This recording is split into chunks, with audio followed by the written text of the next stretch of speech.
So when I got this Whitewater machine in, I thought, wow, there's a whole lot of lamps off in this machine. And there were a lot of burned out bulbs.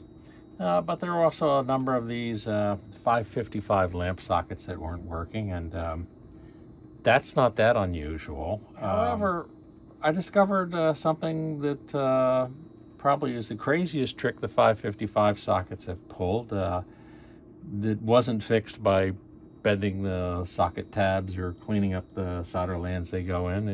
It went one step further than that.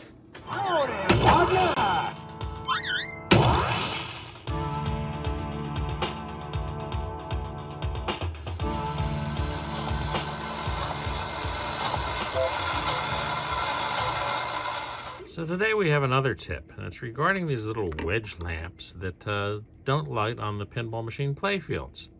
Now the interesting thing about them is you can take them off the playfield and you can put DC voltage on them and they come up as if the bulb is dead, you know. Well, that's not surprising, right?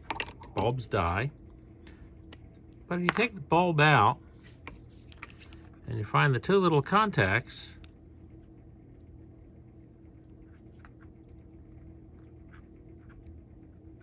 which are sometimes a little hard to find on these guys. There we go. Not dead after all. Put it back into the socket.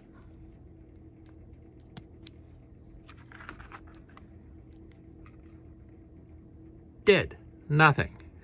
Well, it turns out there's an issue with both the bulb and the socket. And a few people have done tips on this, saying bend the prongs into the socket, clean up the solder pads where this goes on, reseat the bulbs, push the wires out at the sides of the bulbs, and everything will be fine. And unfortunately, that might work a few times, but it doesn't always work. And I'll show you why. I actually got to the point where I took one of these sockets apart, and I also looked very carefully at the prongs on the bulbs and discovered there's a type of corrosion that forms on the pins and on the springs in the socket that doesn't conduct. And you literally have to take the pins out of the socket, which you can do with a pair of needle nose pliers.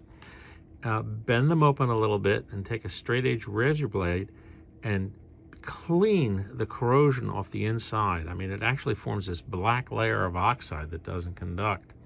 And on the lamps themselves, there's this green crystallization on the wires, and that has to be cleaned off, but can be cleaned off with a razor blade just as easily. And once you're done, here's one that I just did. You're back in business.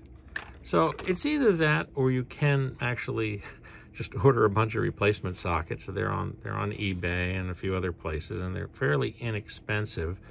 I don't know if the contacts are solid brass on those or not. The thing that saves these guys here is, I was a little worried when I took this one apart that the contact was actually steel with just a brass coating on it. But when I took a razor blade to it, no, they're solid brass through and through, so you just have to work on them a little bit.